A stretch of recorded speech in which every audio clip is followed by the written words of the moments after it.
How you feeling? A little rusty. Yeah. Do you want to should we address the elephant in the room of, I don't even know. I think June was the last podcast. Was it that long? I guess we could look it up. Let's go to the let's go to the scoreboard. YouTube, Full Grain, 3 months ago. It's been a little bit. All right, so yeah, 3 months of this last podcast. Took summer break off. Yeah, so it wasn't like I actually had seen some people email and then send messages on Instagram, which I'm so terrible at Instagram, so I don't respond. Sorry to everybody there. I've seen people asking like, "Oh, is this a seasonal show? Like, when are you guys coming back?" And I'm like, "It is now." Surprise. We're still figuring it out, I guess, right? Yeah, I mean, so the truth of it is, and I've been thinking about this a lot. When we started the podcast, the first thing we talked about doing was just making it fun, right? And if it wasn't fun, we were not going to do it. Like even before we started, should we do this thing? Does this sound fun? Okay, it does. Let's do it. So we started doing it. And it is a significant commitment and like good amount of work. For you. It's for you too. Like you have to show up, and we have like a little, getting guests and like planning times. It's like not trivial. And then for me, yeah, it's certainly like just to set up the stuff in here is a little bit of effort, but I like it. So I think it's fun.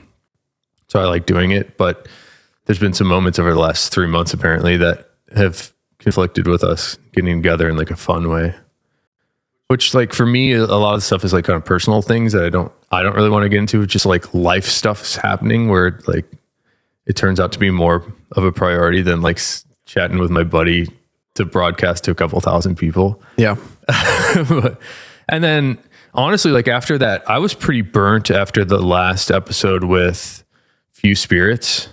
I loved that, by the way. That's like, I think that might be one of my favorite episodes, which is ironic because not as many people checked it out, probably because it's not on Leather Topic. Right. But I remember having a conversation with you afterwards. I was like, you know what, man, it's just like, this is tough. Like I do all this work, and like, I think at that time, like a couple hundred people watched it on YouTube, and it's like, man, I spent like so much time. So I think I was like pretty down, and I think we talked about just like, all right, let's regroup until it's fun again. And then those life things happened. I know you moved. I don't know how personal you want to get about stuff, but a bunch of just administrative stuff that just left me exhausted and not feeling fully engaged. And just anyway, yeah. There'll be a future time where we can talk about my housing trials and tribulations. It's not super interesting. Yeah, it's like life things happen. But I think what I want to say is I will continue to do this as long as it's fun, and as long as you'll do it with me. So that's my commitment to the audience here. The other news, you may be noticing I'm not drinking 2 pots of coffee right now. Is I got COVID a few weeks ago. That's another thing that we couldn't get together.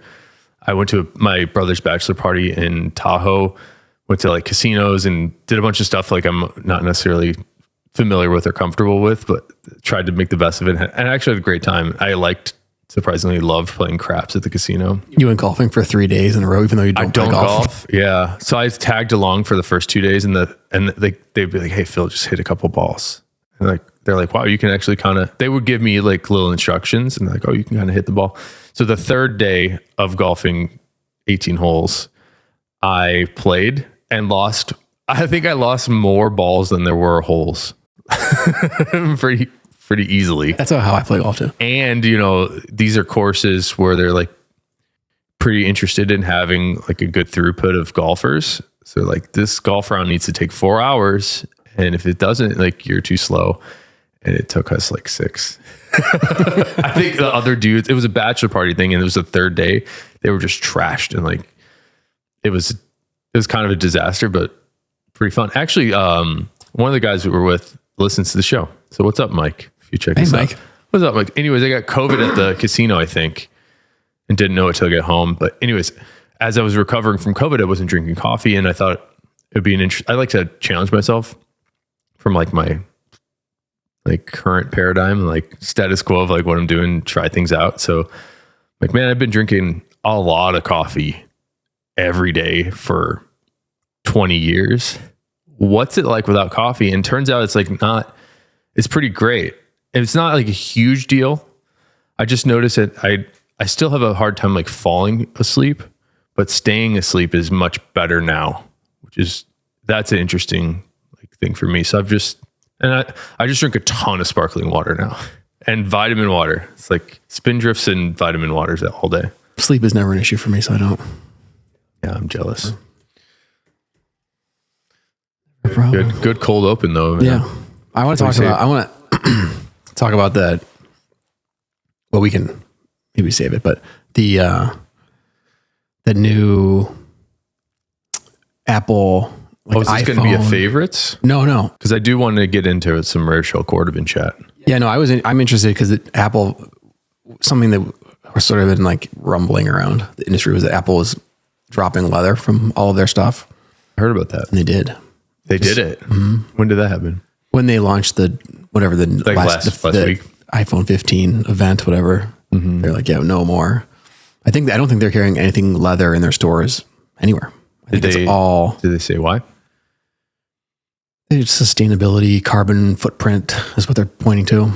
And I did some research. I Googled for 15 minutes trying to see what their 15 minutes, maybe less than that. Trying to figure out because they've got like whatever they're calling their material, fine woven is what they're calling it.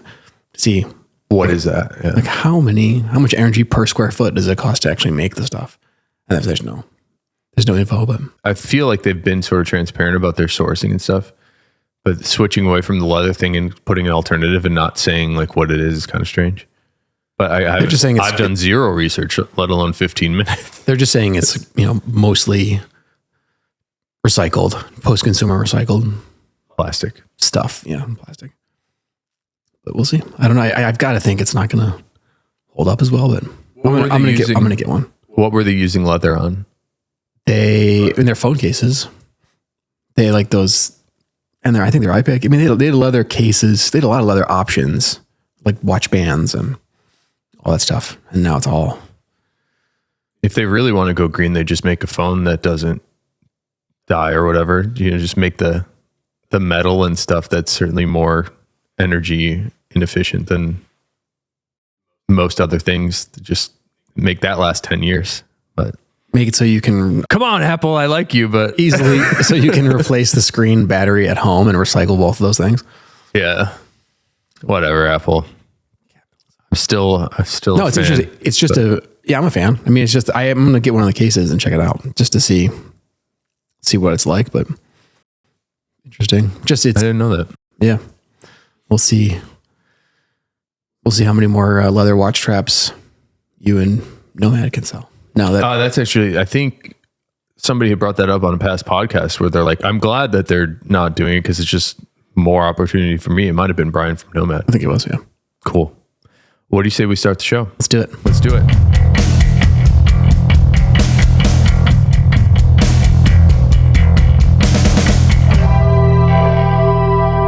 Nick, rare shell Cordovan. Let's talk about it.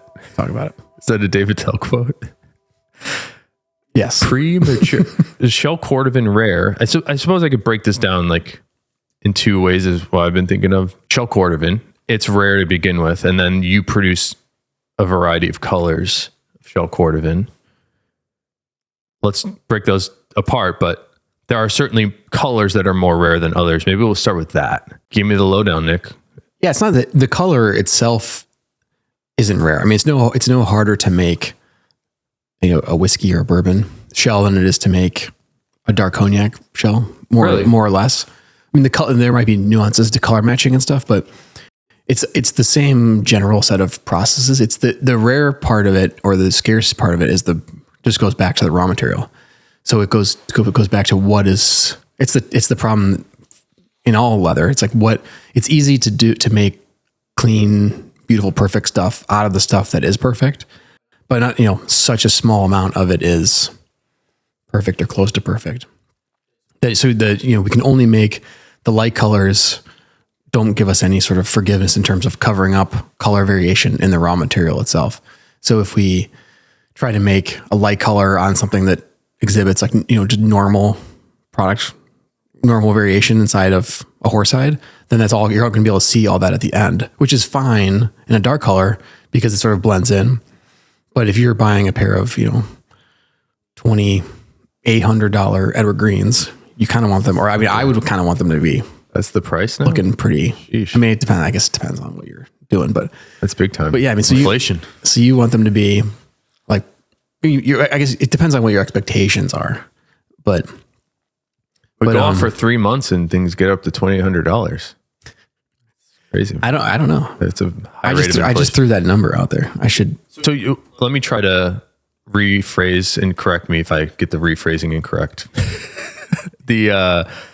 What you're saying is the natural variances in the hide can create challenges for making lighter shades as opposed to darker shades, because you will inevitably see all the natural variations in a light color where a darker color you may not see at all. Right. It's, like to go to like on your product, you've got like the figuring or like the private stock where you're celebrating that stuff. Yeah.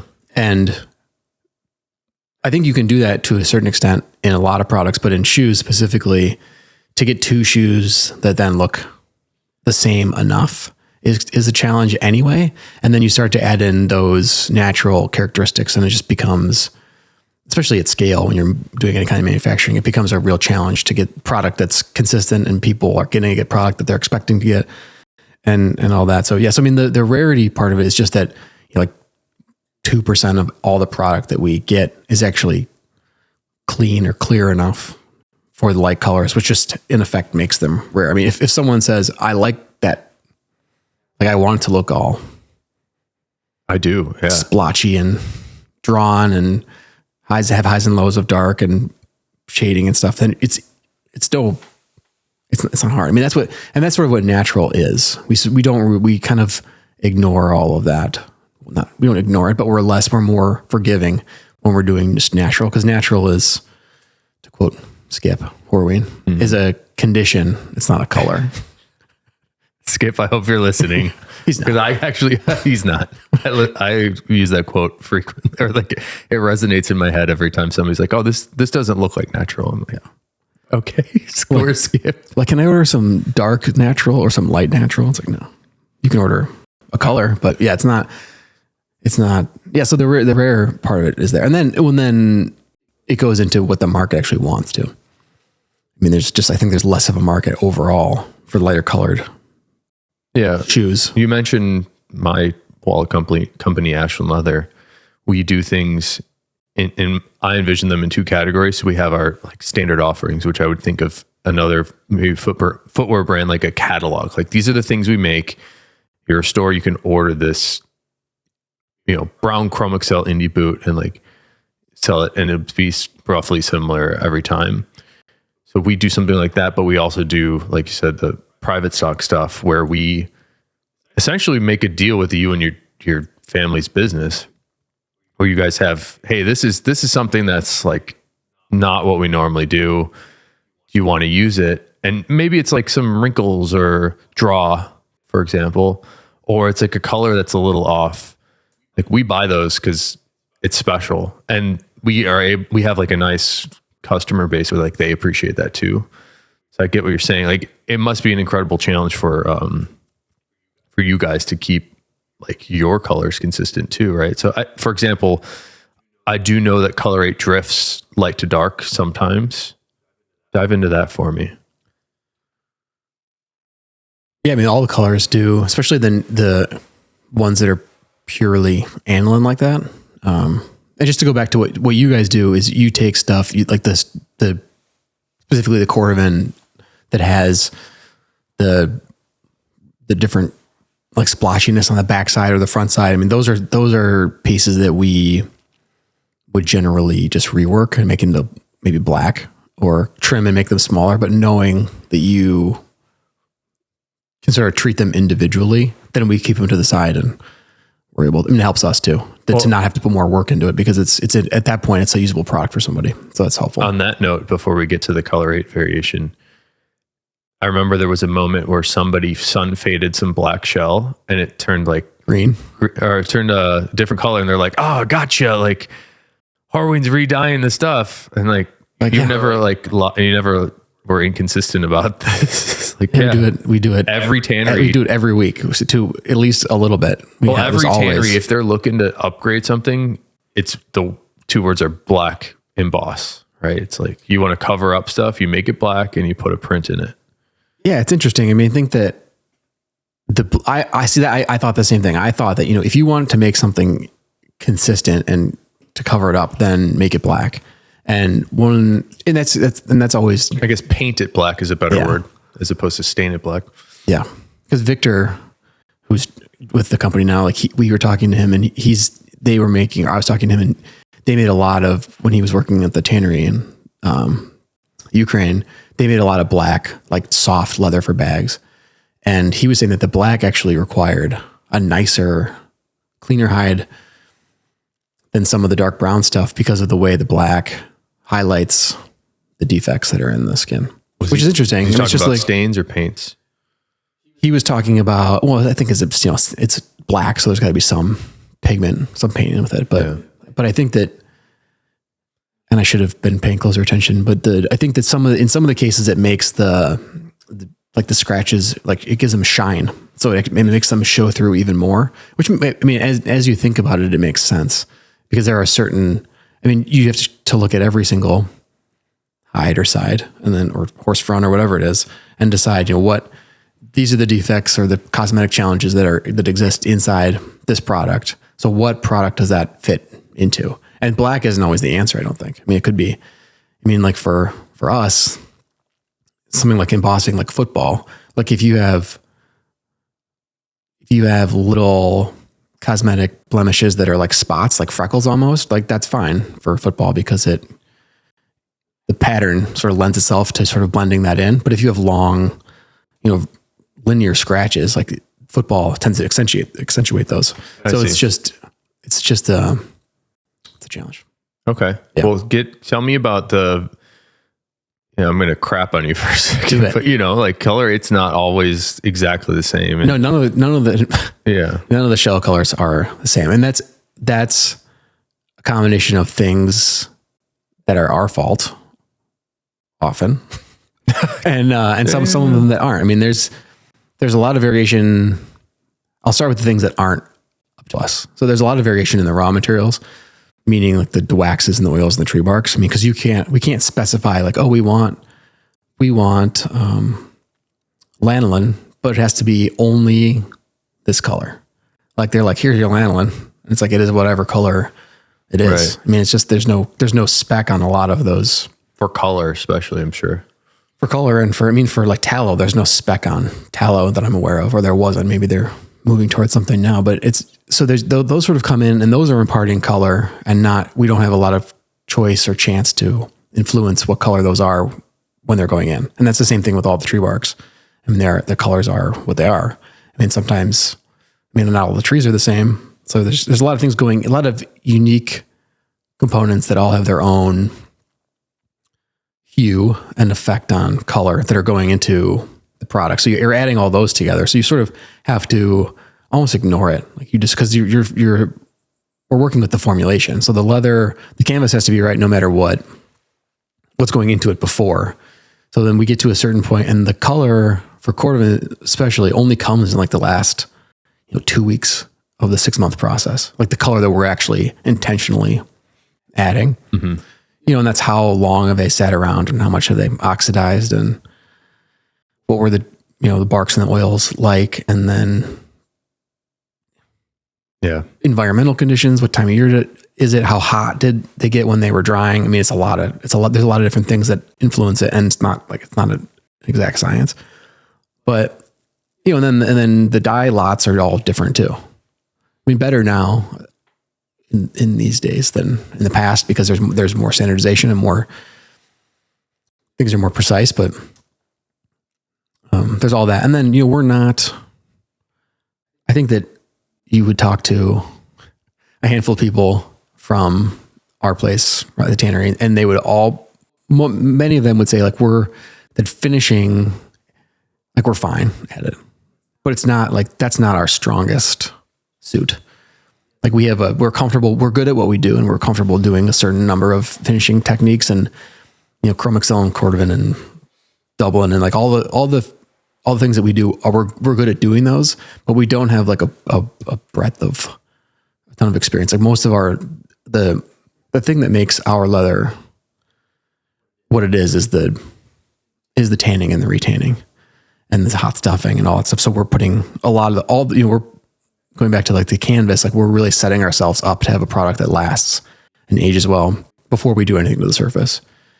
So that's a lot to say. Like the color matching is hard. I mean, it's just hard. I think it's hard for everybody. It doesn't matter where you are. There's you can see the reason why people move towards semi-aniline and pigmented stuff is certainly more consistent. Yeah. But the trade-off is that the ability to generate a patina, the look is certainly much different, much less natural. Yeah, actually just stained my deck using like a semi-transparent thing, and my neighbors have like a full painted piece of wood deck. It's like night and day. Like it just looks so, honestly, it just looks so stupid. I don't know. Maybe it's because I think about leather finishing a lot, but if I look at a painted deck versus a stained one, it's like really upsetting. Yeah, I agree. Yeah. And I think that, I mean, I think that if you could keep the environmental conditions exactly the same, temperature and humidity, if those are the same all the time, I mean, that would help, because, in the summer, when the leather is hot or warm, it's more readily accepting of the dye. And in the winter, it's not as accepting. So we have to heat the leather, and then sometimes we'll add things in with the dyes to help them penetrate into the leather better. So, I mean, that's, and it's the tannery is not really climate controlled. There's no air conditioning. So it's just whatever temperature it is outside. In the winter, it's heated, but so there's a lot of factors that go into. And this is like one of the least rare colors. Yeah. Yeah. I mean, we make it every week and it still exhibits quite a bit of variation. I'm sure there's somebody that's been following your leathers for years and years that has come across this color, and I'm asking this question for them. Gunmetal. I want it. Can I have gunmetal show Cordovan? No. I remember when you made this leather. You want to tell the story? We did make it. It turned out it was nice. I thought it was successful. It would be nice to have a gray shell. Yeah, when we made it and when we shipped it, it just wasn't gunmetal. 4 months later, it just didn't. The color was too. The brown, the natural color underneath just ate through, and it became like a heather gray. It became like a brown, like a light brown, basically. So it just wasn't. It doesn't have any longevity, unfortunately. So that's literally the rarest color because it doesn't exist. I mean, I guess because we made it. I don't know. I mean, there's some colors. We've made some colors in the past where it's like, oh, this is not really. This is like medium cognac. And then, but it's like, it's not really any color that we make, but it's a really nice color. So we'll be like, we'll talk to one of our distributors who maybe is selling primarily to bespoke makers.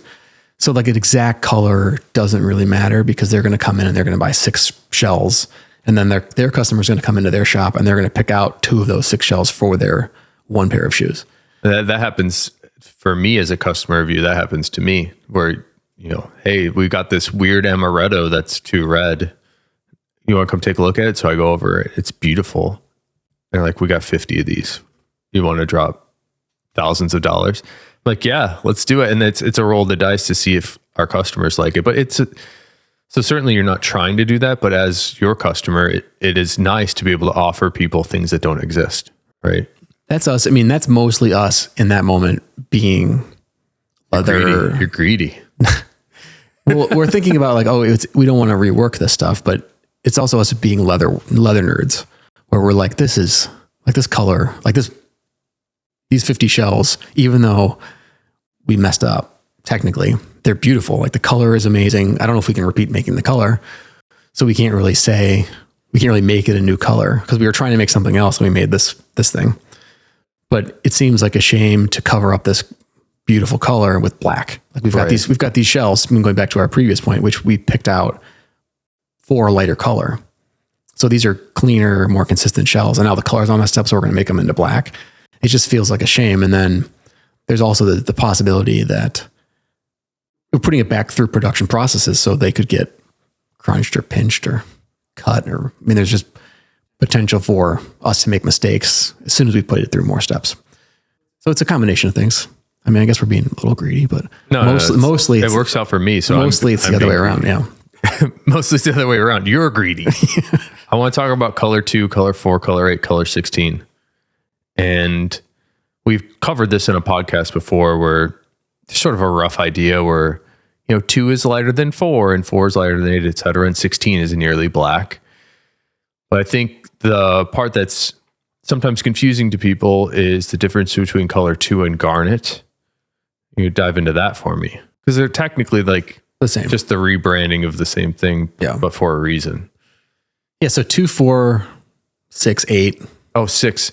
I don't know 16. Even know if I've seen 6. It's just, so if 8 is the base, then it was way back when it started out that, 8 was the base, and then 4 was half the concentration of dye. And then, 2 was a quarter, and then, just whatever math you need to do to change the dye concentrations to get to those numbers is what we would do. But since then, they're standalone colors now. We have to color match them because the dyes are different from when all that took place. And then 4 used to be the most popular color. I mean, it was usurped by color 8. That's a good question for my dad. I'm not quite sure when color 8 took over. He mentioned to me that Florsheim originally started making color 4 shell Cordovan for those long wings that were perhaps one of the first uses of shell Cordovan in footwear. And then I think it might have been like World War II era. They switched to color 8 somehow, but I don't have the exact information, but it was interesting to know that color 4 was the original like hit color. Yeah. I think it may have been later than that. The switch may have been later than that. But it doesn't really matter. It's just interesting that the color that it changed over. But yeah, and then so we've got color 2, and it has a bunch of names. Well, I guess in the market has a bunch of names, but for us, it's color 8 or for us it's color 2 or garnet, which is supposed to be the same color, but garnet we changed it because color 2 requires like whiskey, which is sort of its counterpart, requires like a very clean, clear shell before we do anything to it. No highs and lows in color, no healed scratches front or back, really. Because we're just not going to get any sort of forgiveness with the dye because it's such a light color. But then it became so scarce because we got to a point where we were based on our previous selection criteria, we weren't generating like any light colors. It got to be really difficult to figure out how we were going to deliver those orders. And so we simultaneously sort of reformulated the dye because the dyes were changing and just said, that we're going to run this on a slightly less stringent pick, I guess. So it's not going to be, we're not just going to throw anything in there, but you can expect to see some more variation than you did, 50 years ago, because that's just the way the materials are for whatever reason. So recapping that's why the color 2 name got rebranded as garnet.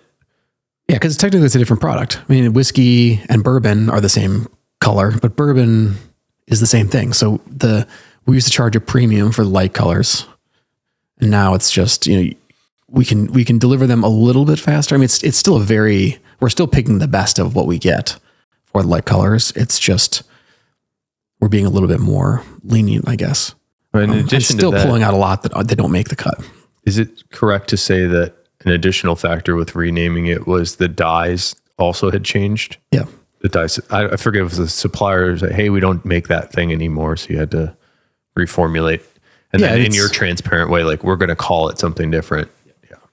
Because we didn't want, all of a sudden you're getting something and the color is slightly different and you're noticing a lot more highs and lows, you're going to say why. It's easier for us to, not easier, but it's more intuitive for us to say like, we had to move away from whiskey. This is the new whiskey. It's bourbon. And so this is what you can expect to see. I'm sure people are asking, why don't you just make more? Certainly light colors are harder to produce because you can only get 2% of them, like you said, but why don't you just make more rare shelf colors and charge a premium instead of just making a lot of black and colorate? It's just what the raw material dictates. I mean, if somebody, it's hard. Surprised this is the direction you're going.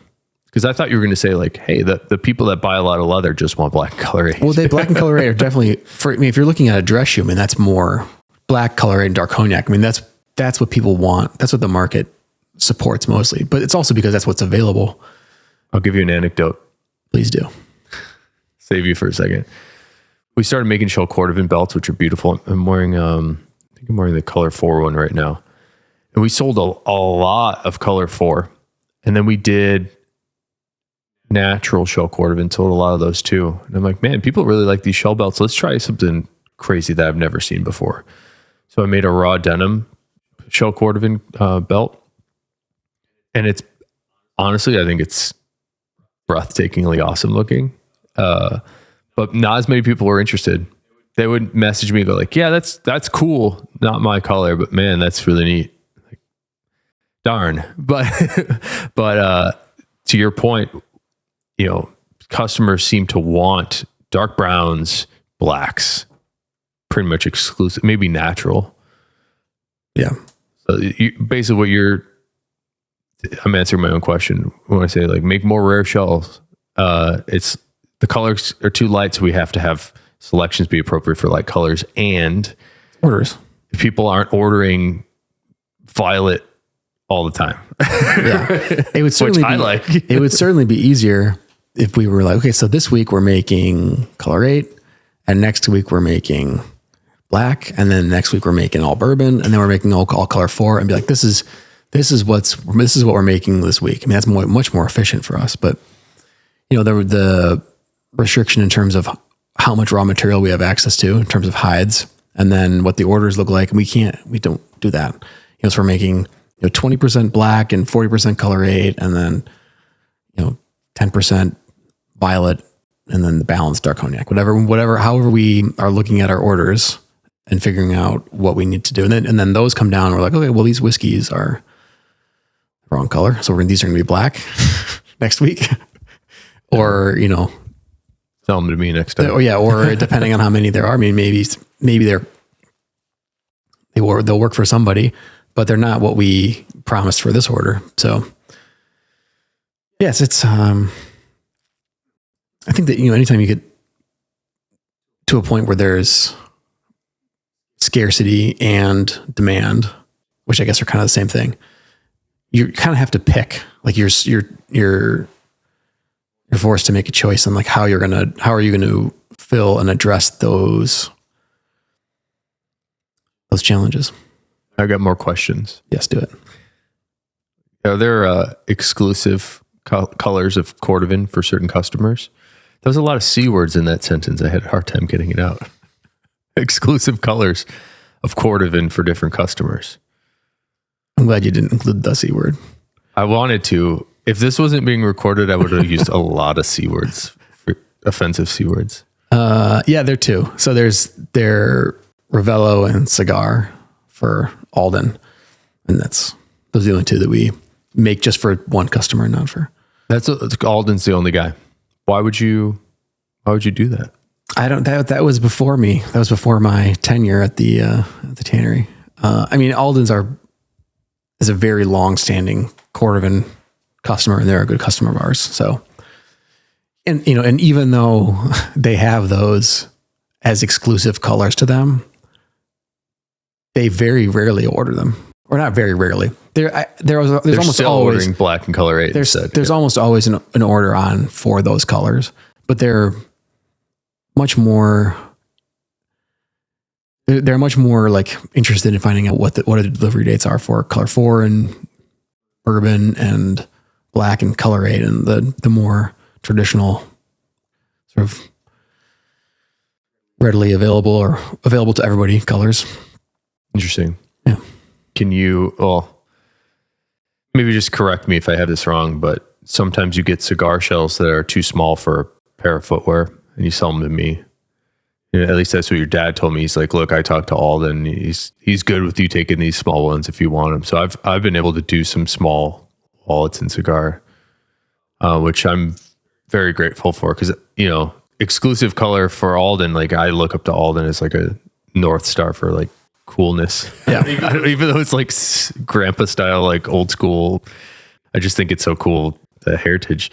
So I guess I'm very lucky to be able to even get that color. And you know what? Our customers really like cigar, like really. I don't know if it's because of the Alden thing, like it's hard to get an Alden, or if they just like a dark brown. So I wonder sometimes about color 8 because I think it's also beautiful. I wonder if by killing some of the red in that color might be more popular than a burgundy, as opposed to like pretend cigar wasn't an exclusive. I wonder if cigar ought to be like your standard brown instead of color 8. You guys ever think about that? Or I guess it's all still customer driven. Yeah. I mean, that's what dark cognac is. I mean, dark cognac is a true brown. I mean, a brown with very little red in it. And that's, I mean, there are some like Crockett and Jones tends to use quite a bit of color or of dark cognac rather. But yeah, I don't know. I mean, it's available. I mean, dark brown and dark burgundy are not, I mean, it's the same, we can use the same hide for each color, more or less. I suppose my thesis would be just from anecdotes I've heard, which is burgundy you can wear with black and you can wear with brown. It kind of is an interesting crossover color.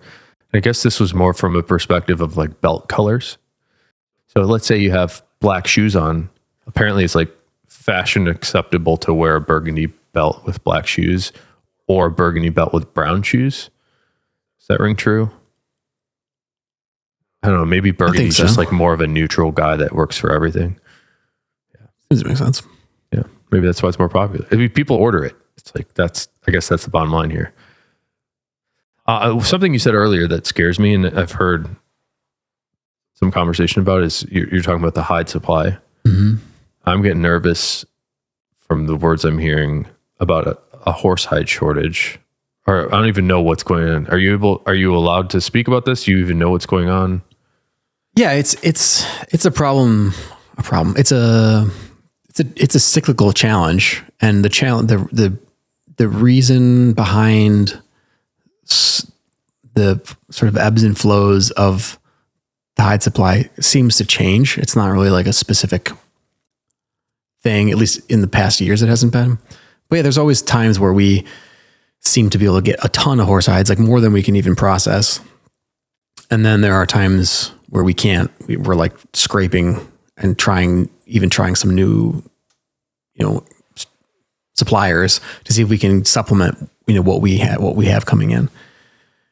And, even in those times where we've been through this enough, or in those times where we can get more than we can even process, we will still take it. I mean, to a point, but we'll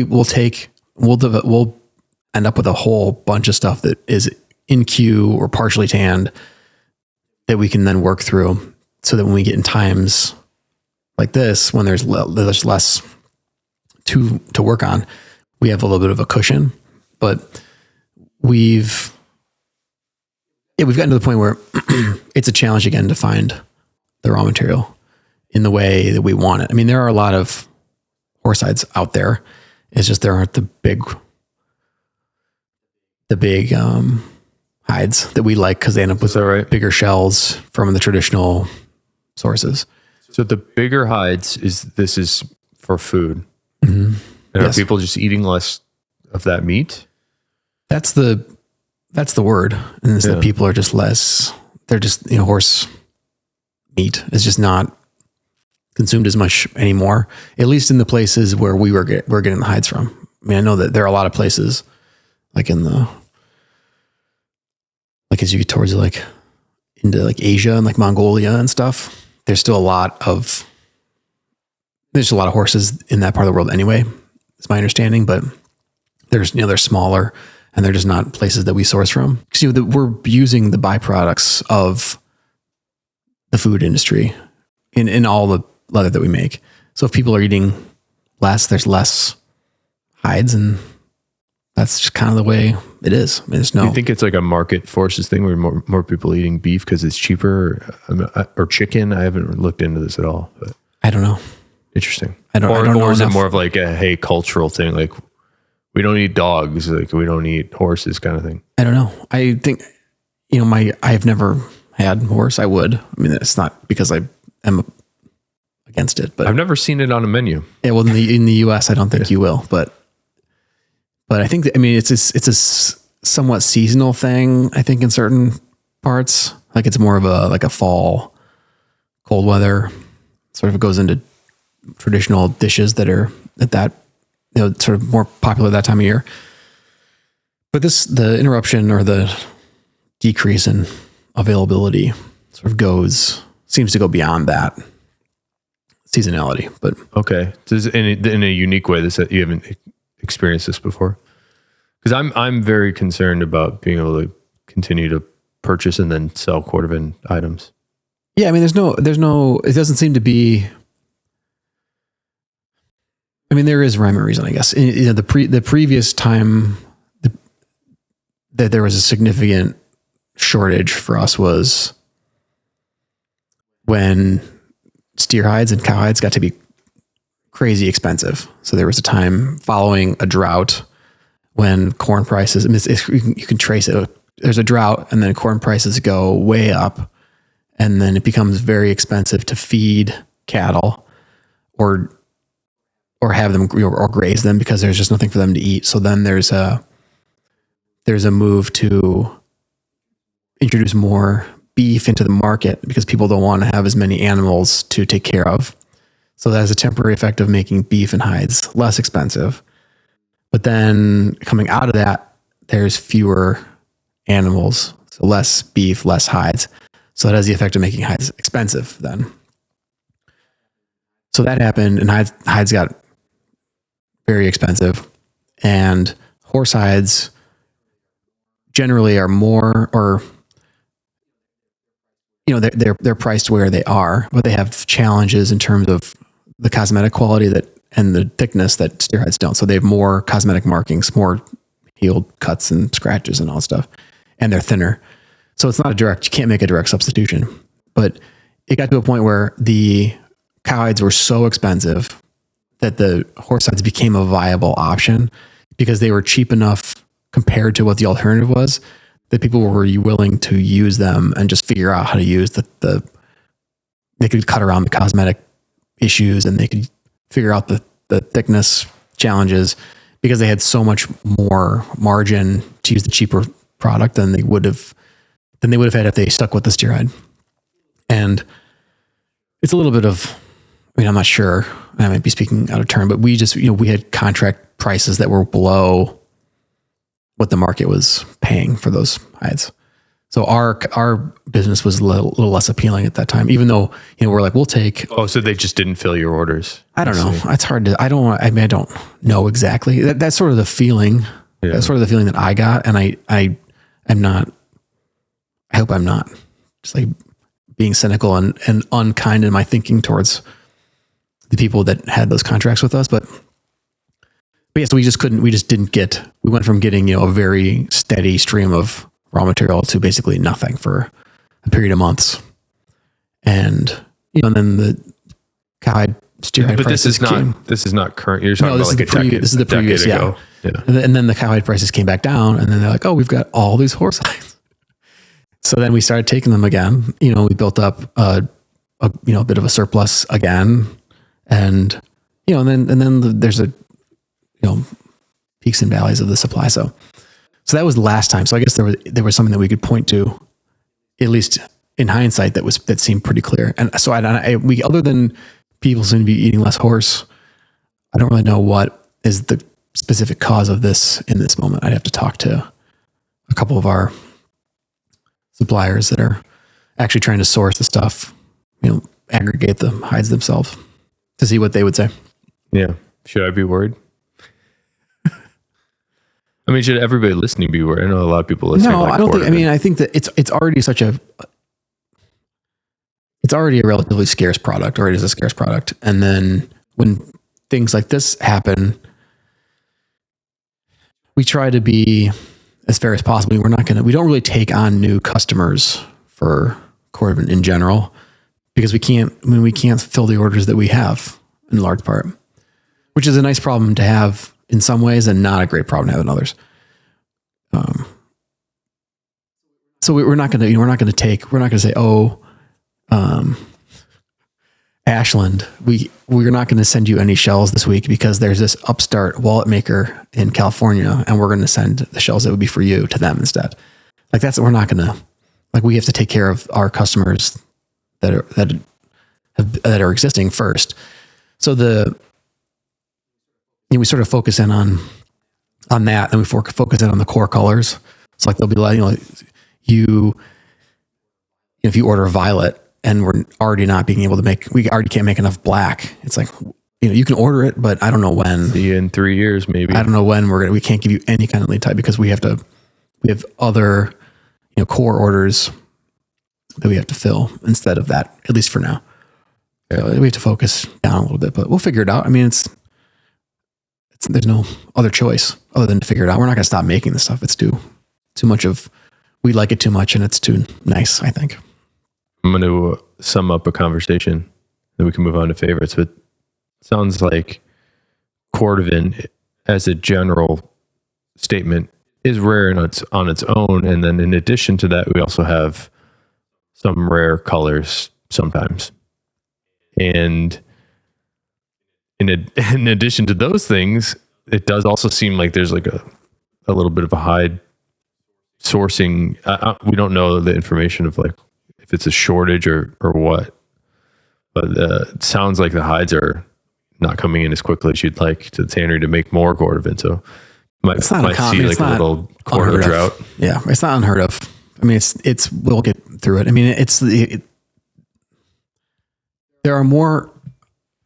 there's more raw material out there that's suitable for what we do than we can use. So it's just at what price do we have to pay to get the stuff? I mean, if it becomes, if it's more attractive to sell it to us because we're always going to take a certain amount of it and we'll pay a premium, then that might be what we have to do and how we get around it. And then that has an effect on price at the end. But it's already expensive. So that's not our first move. But yeah, we'll figure it out. Okay. Let's move on to favorites. Okay. I have a favorite. Would you like me to start? Since I'm sure you had 3 months to prepare. You had 3 months to prepare a favorite. I bet a lot of things happened. So rack your brain and find a good one. I'll start with Discord. My favorite is Discord. I have a buddy that our mutual friend Jim works at Discord now. And I really like their product, and I've liked it for years. We chat on there. But it's I sometimes wonder if, I guess I have a thought that everything's sort of moving towards these private type of servers, whereas our social media present and past have been a lot involved with something like Facebook, where, those are where your friends are. But those platforms have turned into, okay, your friends are here, but you're not seeing anything that they're writing. You're just seeing from like content creators that are specifically putting out, like, I like to watch guys mowing lawns, apparently. Actually, like, it's just like, oh, you love this. Or like the other one, it's like, oh man, you watch that guy pushing coins into one of those coin pusher machines. I don't know if you've seen these. It's like, and now all I get is like grass mowing and like coin pushing, which is great. But I guess I love it. I guess it's guy's like, I'm gonna. It's $100 million buy-in for this coin pusher. They give me 1 quarter. Let's see how much money I can make. And he makes like, it's so fake. He's like, oh, I made like $400 million pushing coins. But the point was that, we signed up for Facebook when I was in college. You had to have a college URL. So it was like your college friends. Like, all right, these are my friends that are saying stupid crap. which is what I loved. Like I love the private, stupid crap, offensive conversations, and all that has moved to these private servers. So I love Discord. I've been still playing Overwatch with buddies pretty much every night. And it's like my release time. It's just hang out down here, play video games. There's been other musicians that are in like pretty great bands that just come hang out and like play Overwatch with us. It's fun. It's like a really cathartic way to just like not work. I don't know, just relax for a minute. You got a favorite? Other than my new Shell Cordovan hat, here's a plug. Actually, they sold out yesterday. Nice. That's so good. we did the your logo, which you allowed me to do on the black hat with the grip. I'm going to call it a grip. There's like a little Cordovan patch sewn into the brim. So everybody that's picked up one of those from my store, thank you guys. Appreciate it. See how that's not your favorite though? How that grip ages.